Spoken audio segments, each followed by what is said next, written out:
에베소 6장 18절에서 20절 본문으로 저는 그렇게 바랍니다. 오늘이 이 영적 전쟁 시리즈의 마지막이 되기를 바라는데 하다 보면 또 한 주가 늘어날 수가 있어요. 근데 마치게 되기를 바랍니다. 저는 오늘 말씀의 제목이 중보기도로 영적 전쟁을 돕는다라는 제목입니다. 사실 지난주에 이제 끝냈어야 되는데 좀 디테일한 항목을 다루다 보니까 좀 길어지게 됐는데 오늘도 조금 디테일한 부분을 이렇게 실제적인 예화들을 조금 더 이렇게 다루다 보니까 그래서 제가 혹시라도 못 마칠 가능성이 있지 않을까 그런 생각을 하게 되는 것입니다. 그렇지만 서두르지 않고 여러분들에게 유용하다고 생각되는 말씀은 다 전달하겠습니다. 여러분 지난주에 말씀드렸듯이 기도가 이 전신갑주를 역동력 있게 그리고 전신갑주가 원활한 기능을 할 수 있는 그런 절대적인 역할을 해준다고 그렇게 말씀을 드렸습니다. 그런데 지난주에 제가 말씀드린 부분 여러분들 얼마나 기억하시는지 모르겠는데 맹목적인 기도에는 항상 위험성이 따른다고 제가 말씀드렸어요. 그래서 우리가 안전하고 효과적인 기도를 하기 위해서 두 가지 필요한 요소가 있다고 제가 말씀드렸는데 그 하나가 무엇이냐면 말씀이었고 또 하나는 신학이었습니다. 네. 네, 표정을 딱 보니까 뭐였지? 라는 표정. 그래서 오늘 좀 더 강조하고 싶은 부분이 그 신학적인 사고방식이 우리에게 굉장히 중요하다, 필요하다라는 것입니다. 왜냐하면 기도 생활을 시작하다 보면은 사람 은연히 마음 중에 그런 욕심이 생깁니다. 누구보다 더 영적으로 보이고 싶고 그리고 좀 뭔가 신령해 보이고 싶은 그런 유혹들을 받을 때가 있습니다. 저도 돌아보니까 그럴 때가 참 있었거든요. 특별히 초창기 때 뜨거울 때 그런 마음이 굉장히 강했다라는 생각이 기억이 납니다. 그래서 우리가 이제 실제적인 신앙생활에서 좀 분별해야 될 것들에 대해서 이제 제가 좀 말씀드리겠는데 왜 신학적인 사고방식이 필요한가?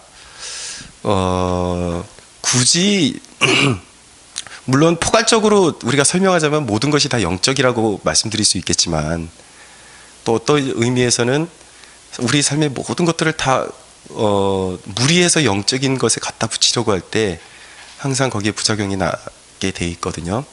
무슨 말씀이냐면 이전 교회에 두 자매가 이제 새로 믿게 되었습니다.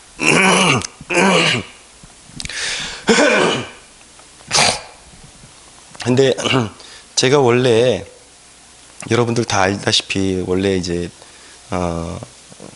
운동을 전공을 했었기 때문에 제가 이제 학교에서는 그때만 해도 이제 무도학이라는 전공이었고 지금은 경호무도학으로 바뀌었습니다. 학교에서는 이제 합기도를 전공을 하고 이제 사회에서는 이제 중국무술 쪽을 이렇게 지도하는 사범 생활을 좀 했었습니다. 그러다 보니까 몸에 익은 게 이제 태극권이라는 운동을 참 제가 좋아했어요. 그래서 이제 하루 일과를 마치고 어떤 학교 운동장에 가서 제가 마침 그때 이제 몸을 좀 풀고 운동하기 위해서 태극권을 좀 이렇게 했는데 그 모습을 그 새로 오게 된 그 두 자매가 어린 자매는 아니에요. 다 이렇게 어른들입니다. 이게 그 모습을 봤던 거예요. 그래놓고 저에게 와서 하는 말이 뭐냐면 목사님 그런 건 제가 그 교회 목사인데 우리 교회와 맞지 않습니다. 그러면서 하는 말이 목사님이 그런 운동을 하는데 목사님한테서 약간 그런 어두운 기운들 이런 것들이 느껴집니다. 그러는 거예요. 이 두 자매가. 그러면서 말은 제가 이렇게 부드럽게 표현하는데 그 말을 직접적으로 얘기하면 이런 말이랑 마찬가지였어요. 목사님 꼭 귀신 들린 것처럼 보였습니다. 라는 그런 표현이었어요. 그래서 제가 그날 밤에 이것들을 어떻게 혼을 내주지? 제가 이것들을 어떻게 한번 두들겨 패줘야 되지? 그렇게 이제 그래서 제가 나름대로 또 막무가내로 혼낼 수는 없으니까 알아듣기 좋게 혼내야 되니까 정리를 했습니다. 마음을 정리하고 그 다음날 다 교회로 불러드렸어요. 그러면서 테이블 앞에다 앉혀놓고 제가 호통을 치면서 근데 이제 무조건 혼낸 건 아니고 이제 그들 속에 잠재되어 있는 잘못된 신앙관념들, 그리고 마치 뭔가 자기네들이 이제 기도 생활을 시작하면서 뭔가 보는 것 같이 그렇게 착각하고 있는 것들에 대해서 제가 신학적으로 요목조목 짚어주면서 혼을 냈습니다. 그래서 이제 두 자매가 제 앞에서 눈물을 그냥 아주 그냥 찔끔 흘리고 이제 사과하고 돌아갔는데, 자, 여러분, 이게 다 영적인 싸움하고 이게 영적인 세계하고 다 또 이렇게 연결이 되는 거예요. 이게 신학적인 무지에서 오는 오류거든요. 왜냐면 여러분, 태권도는 선교용으로 됩니까? 안 됩니까? 되죠. 그럼 태권도는 한국 무술이에요. 그럼 태극권은 중국 무술인데 안 될 이유가 뭐가 있습니까? 예, 하는 스타일이 좀 다른 것 뿐인데, 태권도는 또 이렇게 발차기가 좀 더 많을 뿐이고, 제가 했던 태극권은 그냥 이렇게 좀 느리게 힘을 빼면서 이렇게 하는 동작을 중요시하기 때문에, 동작의 정확도나 밸런스를 더 중요시하기 때문에 천천히 하죠. 거기에는 하등 아무런 차이가 없는 것입니다. 거기는 어떤 영적인 의미가 없습니다. 근데 굳이 거기에다가 어떤 영적인 의미를 이제 거기다가 이제 부여를 시키려고 했던 그런 우를 범한 것이죠. 그 자매들이. 근데 그렇게 오해하는 이유가 뭐냐면, 대부분의 무술들이 어떤 불교나 동양의 어떤 특정 종교에 밀접한 이렇게 연결고리를 갖고 있는 건 사실이었습니다. 왜 그러냐면 민족 자체의 특성이 그렇기 때문이에요. 우리나라도 불교 특성이 굉장히 강하고, 불교, 유교 특성이 강하고, 그리고 중국도 도교나 불교 특성이 강하기 때문에, 그거는 이제 그 시대적 그 문화권에서 그 사람들이 그냥 보편적으로 섬기던 그런 종교였기 때문에, 이제 그런 어떤 특정한 종교를 가지고 있는 사람들이 운동을 개발하다 보니까 그게 밀접하게 그 사람들이 하던 운동이니까 연결이 돼 있는 거지, 그것과 종교는 사실 별개라고요. 그래서 태권도에서 그 종교적인 정신을 다 빼버리고 우리 믿는 사람들이 활용하니까 선교지에서 아주 좋은 그런 선교의 도구가 되지 않습니까? 중국 무술도 그렇다라는 거예요. 그러니까 근데 문제는 우리 그 보수라는 명칭을 그래서 함부로 써서는 안 되는데, 근데 대부분 보면 자기 신앙을 논할 때 보수라고 이렇게 말하기를 자처하는 사람들 가운데, 이렇게 앞뒤 안 가리고 어떤 운동이나 어떤 그런 이렇게 문화의 유산들, 그러니까 문화의 유산이라고 말씀드리는 건 어떤 우상의 잔재들을 이야기하는 것이 아니라 이런 운동들, 어떤 음식 문화들, 이런 것들에 대해서 필요 이상으로 정죄하시는 분들이 생각보다 많이 있다라는 것입니다. 그래서 이런 것들을 조심해야 된다라는 거예요. 저희 장신대 사경회 할 때 저희 선배 목사님 가운데 김진홍 목사님이라고 두레교회에 담임하시는 김진홍 목사님이 오셨었는데, 제가 신대원 시절에 가장 은혜 받았던 사경회 가운데 하나였습니다. 김진홍 목사님 그 전하시는 그 사경의 말씀이. 근데 나중에 이제 목회자들한테 건강관리에 대해서 말씀하시면서 해주신 이야기가 뭐냐면, 자신도 건강에 대해서 되게 소홀히 여겼었는데 이전에 막 이제 운동권에 좀 가담하시고, 이분이 이제 그 신앙에 있어서 굉장히 이렇게 뭐라 그럴까요, 그 운동권에 성향이 강한 분이었는데, 이분도 목회를 하다가 이분이 성령을 받았습니다. 목회하기 전에 성령을 못 받았어요. 이분이 목회하다 성령을 받은 순간에 이분의 목회 스타일이 완전히 이제 변하게 된 것이죠. 이전에 생각했던 그런 목회 관념에서 완전히 돌아섰는데, 그러면서 하시는 말씀이, 이전에 감옥에 이제 좀 드나드셨는데 거기서 어떤 분에게 요가를 배웠다라는 거예요. 근데 그분이 하시는 말씀이, 요가에 대해서 오해들이 참 많은데 요가도 종류가 여러 가지다라는 것이죠. 그러니까 종교적인 특성을 가지고 여전히 남아있는 요가가 있고, 종교적인 색깔을 다 빼버린 채 그냥 스트레칭만 남아있는 요가가 있다라는 거예요. 그래서 그런 것들은 충분히 우리 그리스도인들도 건강을 유지하는 그 용도로 사용할 수 있다라는 것이죠. 근데 많은 그런 목회자들 분들 가운데 이제 이런 동양권의 어떤 이런 운동들에 대해서 굉장히 좀 터부시하는 분위기가 있거든요. 근데 여러분, 태극권이 안 된다 그러면은 사실 그 사상이 불순하기 때문에 태극권도 안 된다 그러면 사실 저기 한의원에도 가지도 말아야 돼요. 왜냐하면 그 한의학이라는 그 자체의 뿌리가 다 그렇게 통해 있기 때문에 침도 맞으면 안 되는 것입니다. 사실은 얼마나 모순입니까? 한약방은 다 다니면서 또 그런 중국 무술은 하면 안 된다라는 것이 말씀드리고 싶은 거는 우리가 그리스도인이 요가가 가능한가 아닌가라는 질문보다 중요한 것이 있어요. 이건 굉장히 좀 뭐라 그럴까요?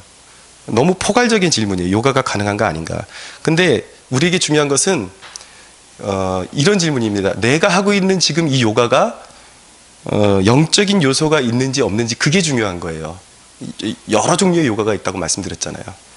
이 요가에 영적인 요소가 있느냐 없느냐, 지금 내가 하고 있는 것에 그게 있느냐 없느냐, 그게 중요한 것이지 포괄적으로 요가를 해도 되느냐 안 되느냐 그걸 가지고 다툴 필요는 없다라는 것입니다.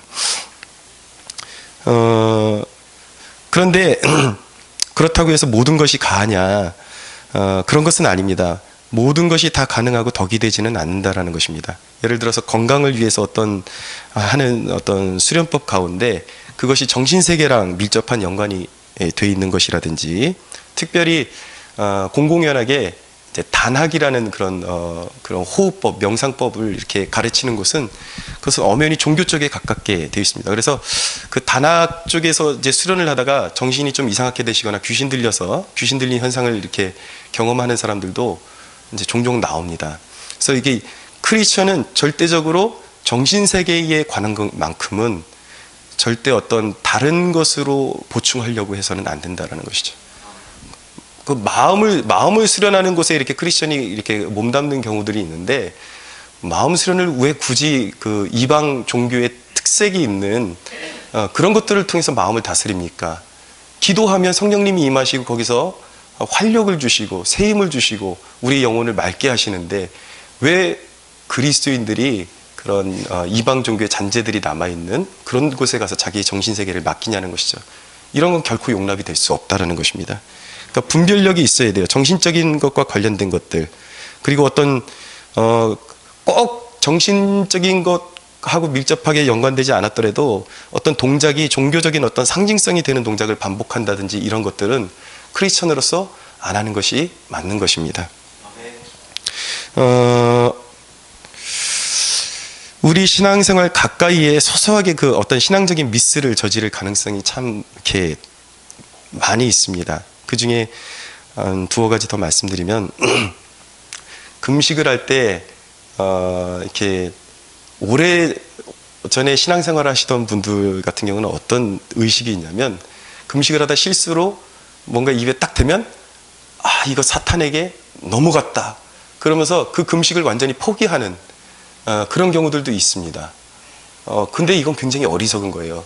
여러분, 사탄이 뭘 더 기뻐하겠습니까? 실수한 거 인정하고 계속 정신 차리고 금식하는 걸 기뻐하겠습니까? 아니면 그 자리에서 실수했다고 포기하는 것을 기뻐하겠습니까? 포기하는 것이 사탄의 기쁨이 되겠죠. 포기할 필요가 없다라는 거예요. 그게 무슨 금식 자체가 그게 무슨 주술도 아니고 주문도 아니고, 금식 자체가 나를 어떤 탁월한 존재로 만드는 것이 아니라 내가 그만큼 세상의 즐거움을 끊어버리고 나를 단절시키고 하나님만 바라본다는 영적인 의미가 있는 것이거든요. 하나님이 내 마음을 받아주시고 내 의도를 받아주시면 그것으로 되는 것입니다. 할렐루야. 그러니까 본질을 잃어버려서는 안 된다라는 거예요. 이런데도 미묘한 사탄이 우리를 조롱하고 비웃는 그러한 요소들이 숨어 있다라는 것이죠. 본질을 붙잡아야지, 비본질을 붙잡고 이걸 실패했니, 이게 사탄에게 속았니, 말았니, 주변에 있는 사람들 좀 그렇게 실수하는 경우를 보면은 넌 금식 끝났다. 그게 오히려 그 사람의 금식을 방해하는 요소라는 것입니다. 또 어떤 경우에는 사람의 의지에 따라서 이제 그 금식 방법도 굉장히 다양하거든요. 어떤 이제 장기 금식으로 가면은 가장 고된 이렇게 그 헌신은 물만 마시고 아무것도 먹지 않는 것입니다. 근데 경우에 따라서는 자기의 어떤 한계나 이런 것들을 인정할 때 음식은 먹지 않지만, 다른 음식은 먹지 않지만 주스를 활용할 수도 있고 어떤 티 종류를 활용할 수도 있어요. 그런 금식법이 있다고요. 근데 이제 자칭 이렇게 너무 이렇게 보수라고 말씀하시는 분들은 마치 그게 무슨 금식이냐, 그건 사탄이 좋아할 노릇이다라고 이렇게 비하하고, 이런 것들은 사실 영적인 굉장한 신학적인 뭐죠?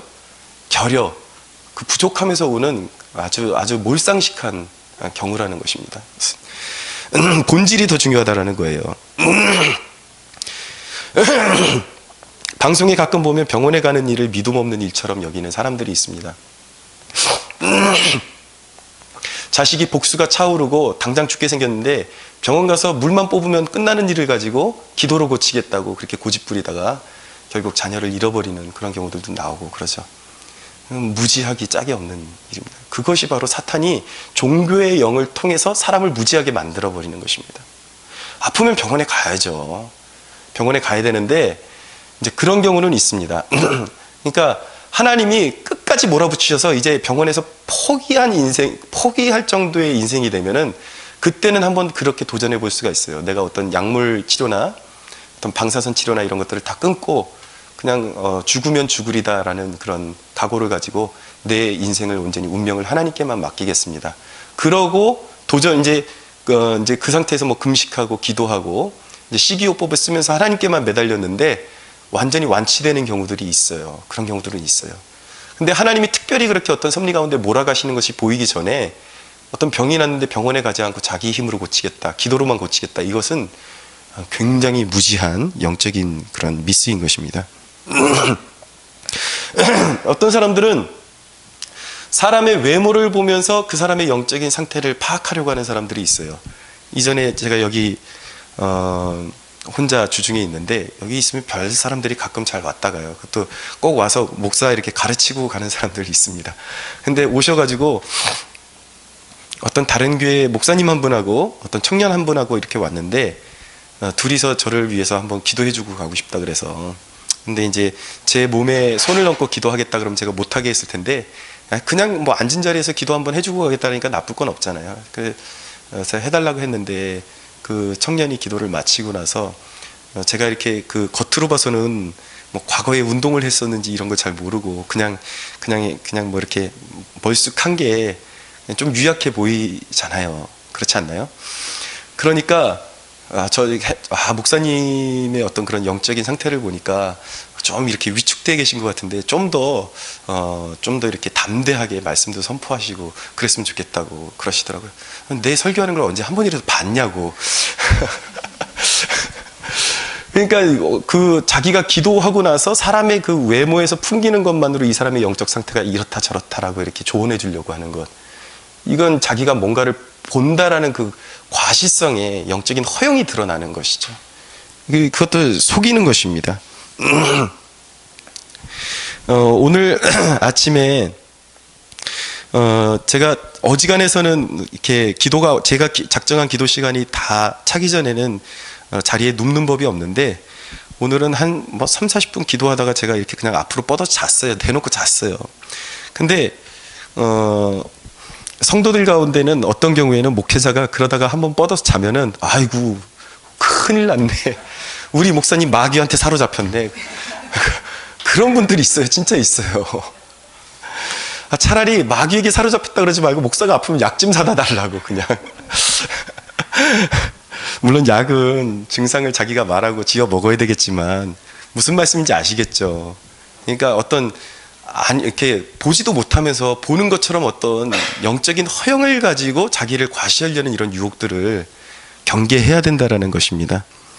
실제로 있었던 일인데 제가 청년 시절에 한창 은혜 받는데 실제 영적인 싸움이 굉장히 심했어요. 제가 그 시절에는 기도하려고 이렇게 앉으면 그때 막 성령 체험이 처음 막 이렇게 제가 막 접하고 막 이럴 때인데 앉아서 제가 기도를 조금 이렇게 졸거나 좀 이렇게 기도 속에 깊숙이 이렇게 하나님의 임재 가운데로 들어가지 못하면 실제로 막 귀신이 비웃는 소리가 제 귀에 들렸어요.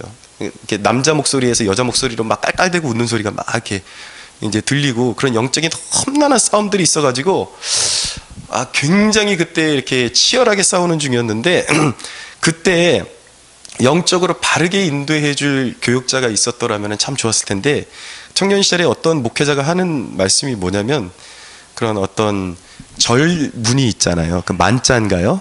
예, 요런 것들 이렇게 이방 종교의 무늬가 있는 그런 것들이 어떤 집의 장신구나 어떤 그런 무늬가 된 그런 벽지나 그런 것을 이제 집에 갖추고 있으면 성령님이 역사하시지 못한다라는 거예요.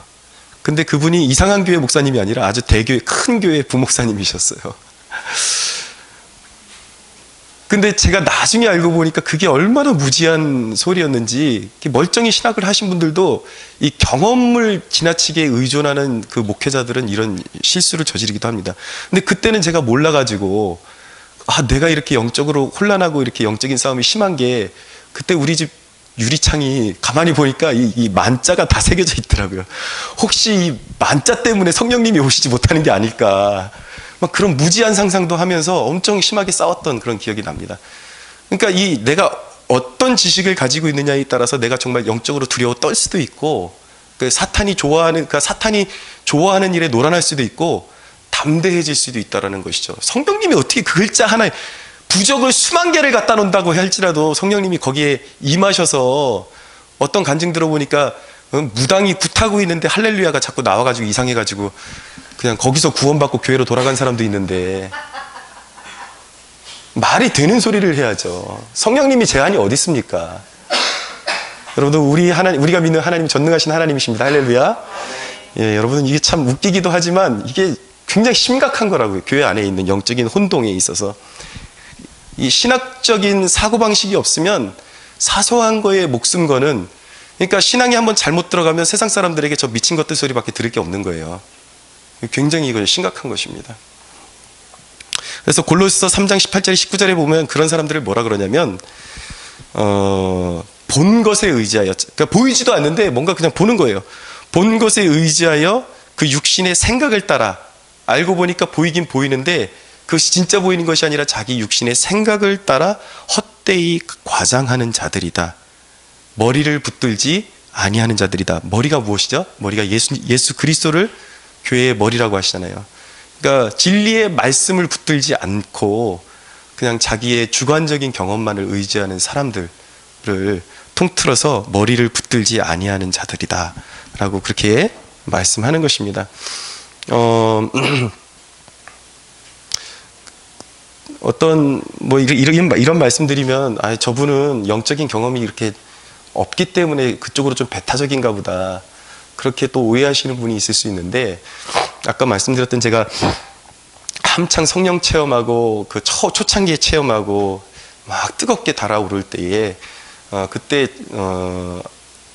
어떤 것들을 경험했냐면, 꿈만 꾸면 며칠 내로 다 이루어지는 거예요. 실제로 제가 청년 시절에 꿈속에서 어떤 저희 그룹원들하고 어디서 같이 막 길을 걸어서 내려오는데, 그 종이 한 장을 누가 꺼내가지고 거기다가 우리가 청년 시절에 알던 어떤 지체의 이름을 이렇게 딱 쓰더라고요. 선명하게 그 지체의 이름이었어요. 근데 딱 보니까 조의금 낼 때 쓰는 봉투예요. 설마 했는데 그 주에 교회 가니까 바로 그 이름 써있던 그 자매의 할머니가 돌아가셨다 그래서 그 꿈에서 봤던 모든 그룹원들하고 같이 병원에 다녀오기도 했고요. 또 어떤 날은 꿈을 꿨는데 제가 무덤 속에서 갑자기 화들짝 놀랐더니 그게 무덤 안에 있는 거예요, 제가.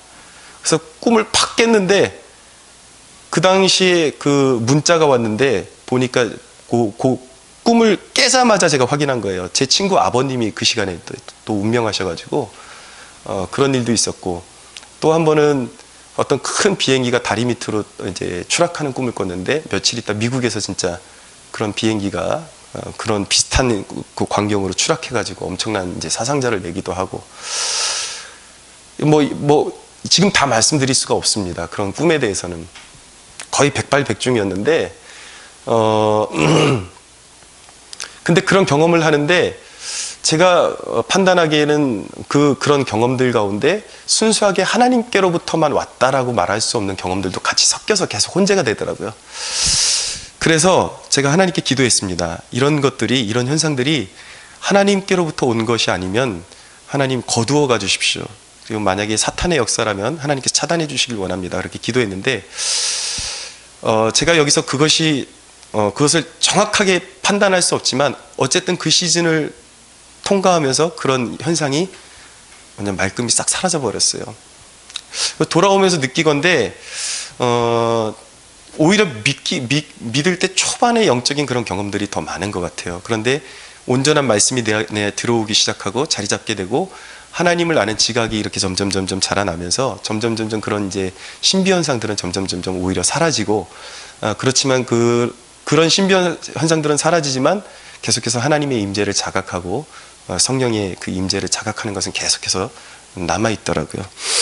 근데 제가 그런 경험을 하면서 느낀 게 무엇이냐면, 여러분 볼 수도 있습니다. 어떤 꿈이 잘 맞을 수도 있어요. 제가 그것을 다 틀렸다고 말씀드리는 것은 아니지만, 신앙에 있어서 보다 중요한 것은 무엇이냐, 그것은 내가 보는 것보다, 보세요 여러분, 발람이라는 선지자 아시죠?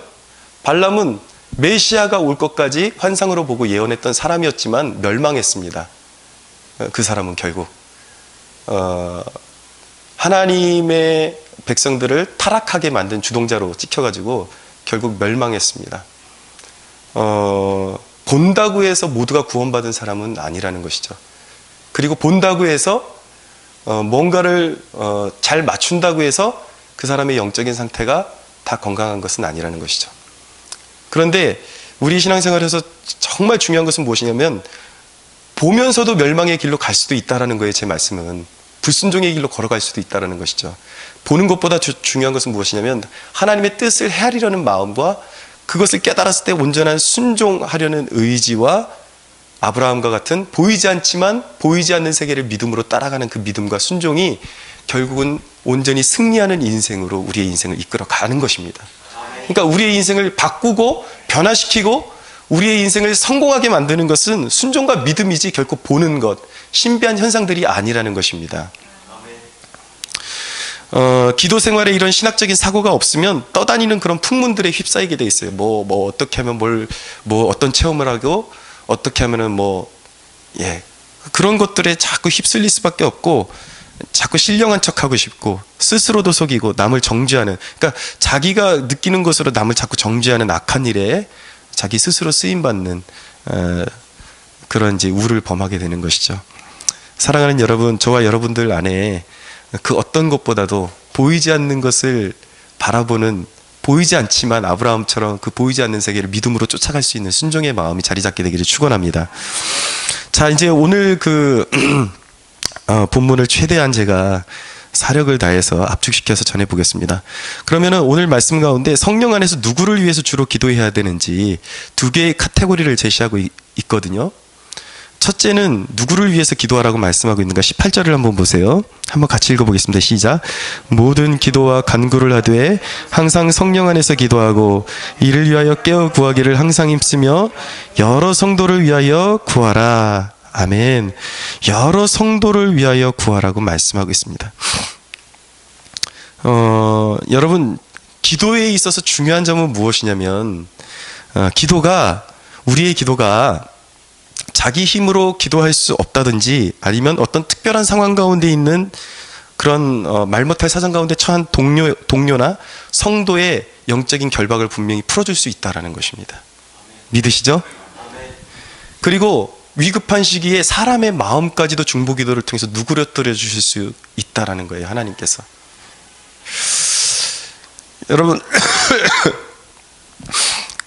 신앙생활에서 하면서 필요한 것은 마치 침상에다가 중풍병자를 눕혀서 내 귀퉁이를 메고 주님께로 나왔던 친구들처럼 우리가 서로의 침상을 들어줘야 한다는 것입니다. 그러니까 필요에 따라서 어떤 날에는 침상 위에다가 우리 사모님을 싣고 주님께로 나아가고, 어떤 날은 현수를 싣고 나아가고, 때론 제가 힘들어할 땐 여러분들이 저를 침상 위에다 눕혀가지고 주님 앞에 나가셔야 돼요.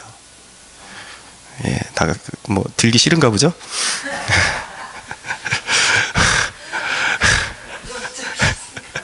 네. 영적인 전쟁은 팀워크라는 것입니다. 서로가 서로를 위해서, 이게 상징적인 의미인 거 아시죠? 그런 영적인 침상에다가 서로를 태워서 주님께 잘 운반해 가야 영적인 결박에서 풀려날 수가 있다라는 것입니다. 우연히 제가 탤런트 김혜자 씨 그 간증을 접하게 됐는데, 여기 옆에 교회 전도지에 보니까 그 옛날에 제가 들은 내용인데 그게 적혀 있더라고요. 이분이 상당히 담배를 심하게 피시는 분이거든요. 이 담배를 시작한 이유를 들어보니까 입덧 때문에, 아이 임신했을 때 입덧 때문에 그 남편이 권장을 해줬대요. 임신했는데 입덧할 때 담배를 조금씩 피면은 입덧이 멈춘다더라. 그래가지고 무슨 민간요법인가 봐요. 그래가지고 시작한 담배가 30년 동안 끊지 못하는 그러한 이제 애물단지가 됐는데, 자기 끊고 싶어도 끊을 수가 없었다라는 거예요. 근데 어느 날 담배를 피는데 그 맛이 도저히 역겨워서 피울 수 없는 그런 상황까지 갔다라는 것이죠. 그래서 자연스럽게 끊게 되었다라는 거예요. 그 얘기를 딸에게 이제 전화 통화를 하면서 했더니 딸이 화들짝 놀라면서, 안 그래도 엄마 그 하나님이 지으신 그 거룩한 몸에 그 나쁜 담배로 그렇게 굴뚝을 만드는 것이 너무 안타까워서 자기가, 딸이 엄마를 위해서 특별 기도를 하고 있었다라는 것이죠. 근데 하나님께서 이렇게까지 빨리 응답해 주실 줄 몰랐다라는 것입니다. 여러분, 우리가 누군가를 위해서, 필요한 사람들을 위해서 우리가 이렇게 작정하고 중보하고 하면 하나님께서 그 기도를 이렇게 응답해 주실 수 있다라는 것입니다. 사도 베드로가 옥에 갇혔을 때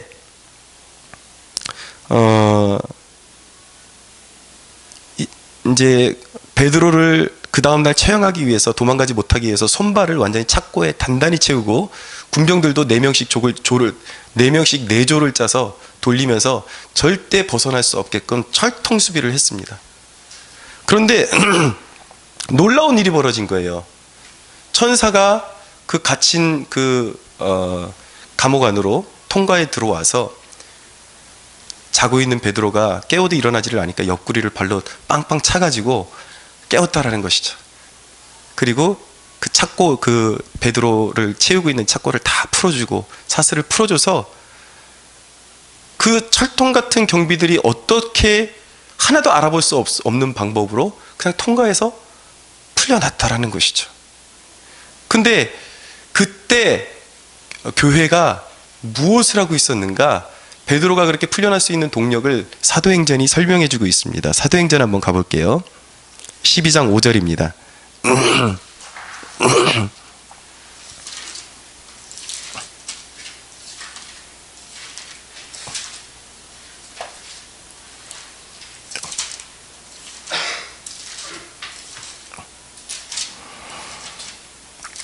사도행전 12장 5절 같이 한번 읽겠습니다. 시작.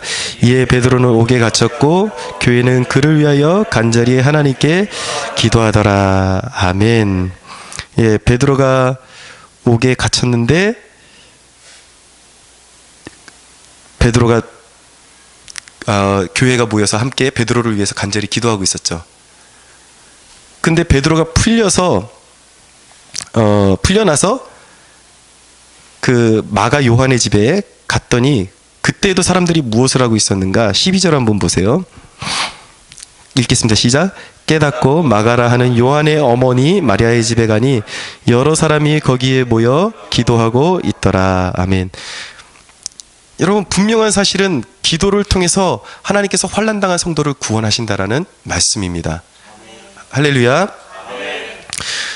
예, 그런 놀라운 역사가, 그 성도가 모여서 중보하는 그 중보에 놀라운 그런 역사가 있다라는 거예요.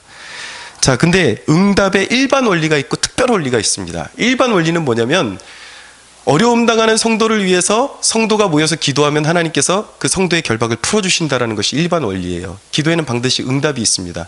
그럼 모든 성도가 다 풀려나는가? 그렇지 않을 수가 있다라는 거예요. 그것이 무엇이냐면 응답의 특별 원리가 있다라는 것입니다. 왜냐하면 같은 장이지만은 사도 베드로는 성도들의 기도에 의해서 풀려났어요. 풀려났는데 한 사람은 풀려나지 못하고 그대로 순교의 자리로 나아갑니다. 그 사람이 누구냐면 요한의 형제인 야고보. 야고보는 주위에서 분명히 기도를 해줬을 거예요. 그럼에도 불구하고 그는 순교의 자리로 나갈 수밖에 없었다라는 것이죠. 이것이 바로 기도 응답의 특별 원리예요. 이게 사람을 당황하게 하거든요. 우리가 기도했는데 예상과 다르게 그냥 어떤 불미스러워 보이는 일이 그냥 진행이 된단 말이죠. 그럼 우리가 그럴 때는 어떻게 해야 되는가? 우리가 그럴 때에도 믿음을 발휘할 수 있어야 됩니다. 그럴 때에도 이해할 수 없지만 이 모든 일이 지나가고 장차 다가올 어떤 시간에 우리 모두가 하나님의 오르심과 이 상황을 주관하신 하나님의 그 오르심과 그 높으심을 이해할 수 있게 해달라고 우리가 기도할 필요성이 있는 거예요. 거기서 시험에 들 것이 아니라 하나님 지금 이해가 안 가지만 어느 순간 지나서 우리가 이 모든 일이 다 밝히 드러날 수 있도록 우리를 인도해 주십시오. 우리가 하나님을 이해할 수 있도록 그렇게 인도해 주십시오라고 그렇게 기도할 필요성이 있다는 것입니다.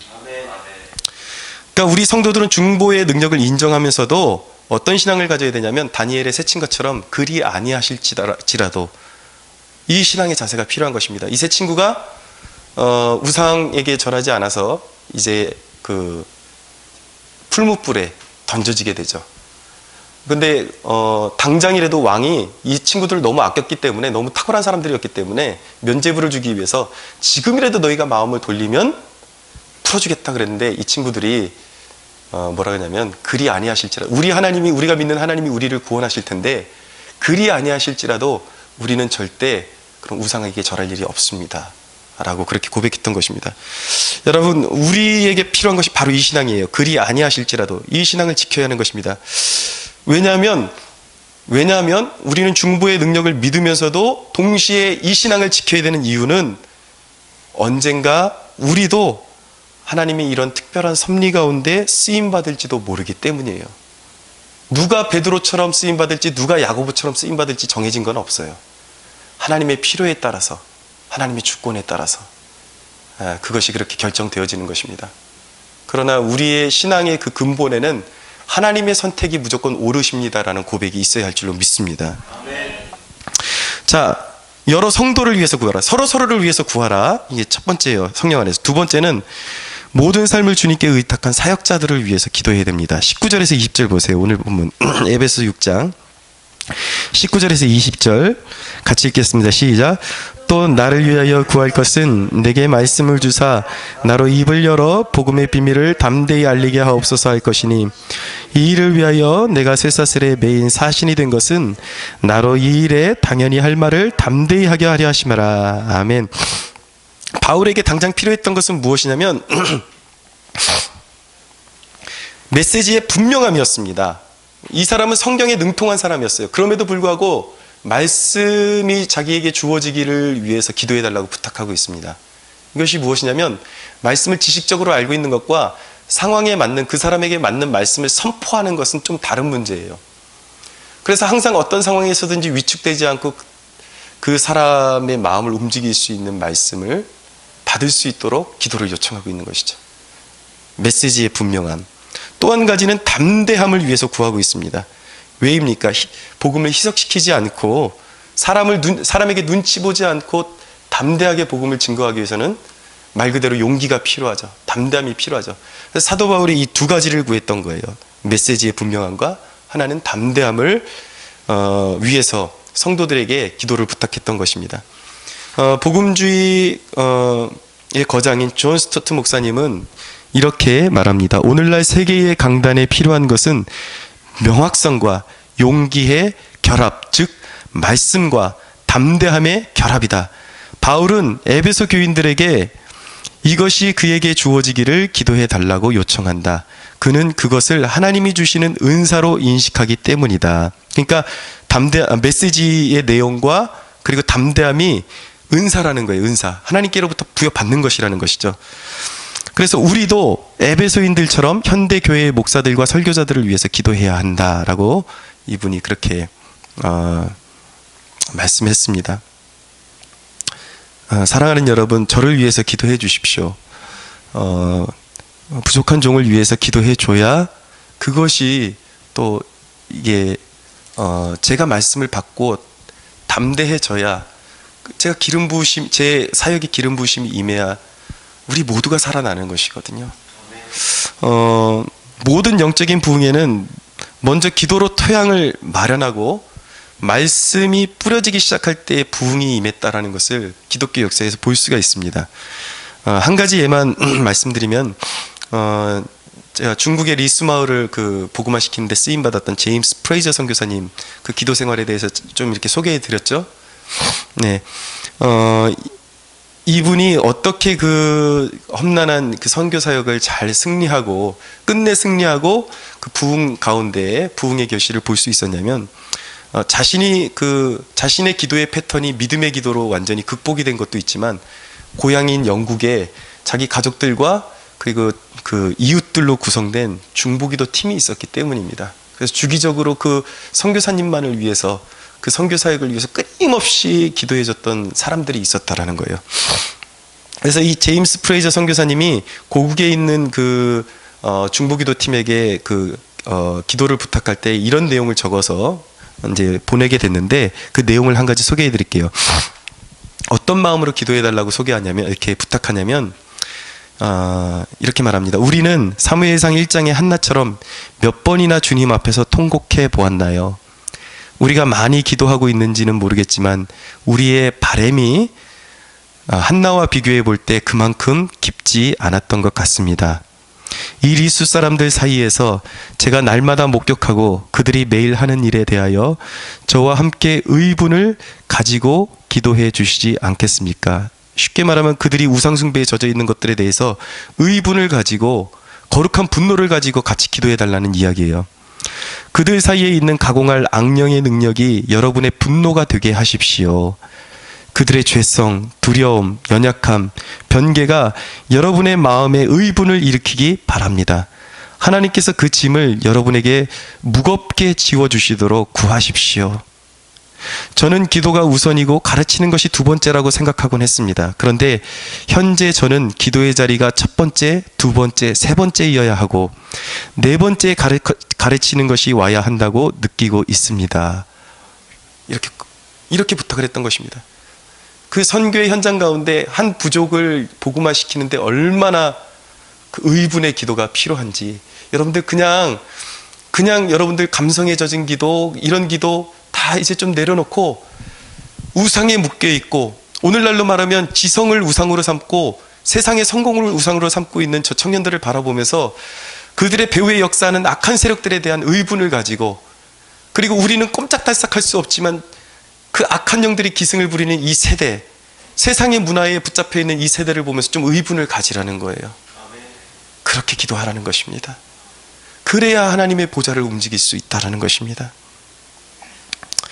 여러분, 시편 한 구절만 좀 찾아보겠습니다. 시편 65편 9절에서 13절입니다.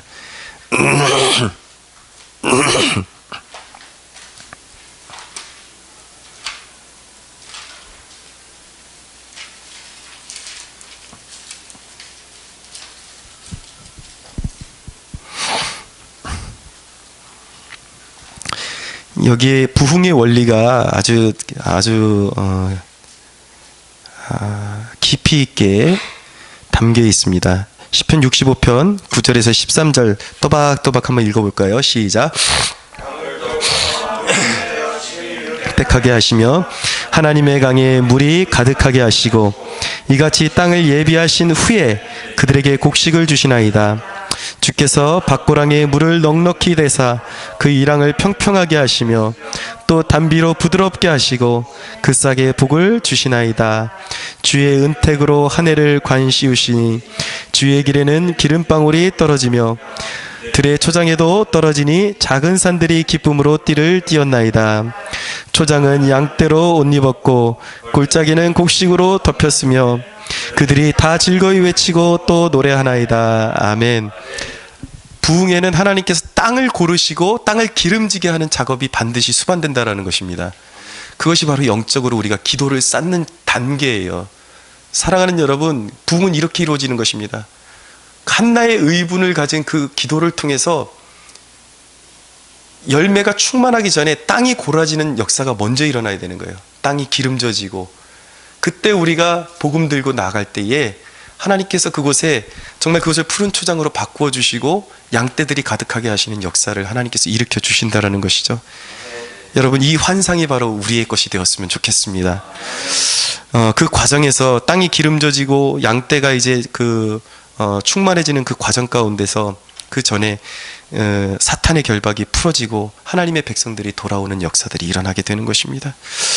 우리가 정말 이 땅의 청년들을 위해서 끊임없이 기도할 때 그들의 그 귀머거리 같은 영적으로 멀어진 그 귀가 열려서 하나님의 말씀에 대해서 귀가 열리고 에바다의 역사가 일어나고 저들의 눈이 하나님의 영광을 목도하게 되는 역사가 일어나게 해달라고 우리가 의분을 가지고 끊임없이 기도할 수 있게 되기를 바랍니다.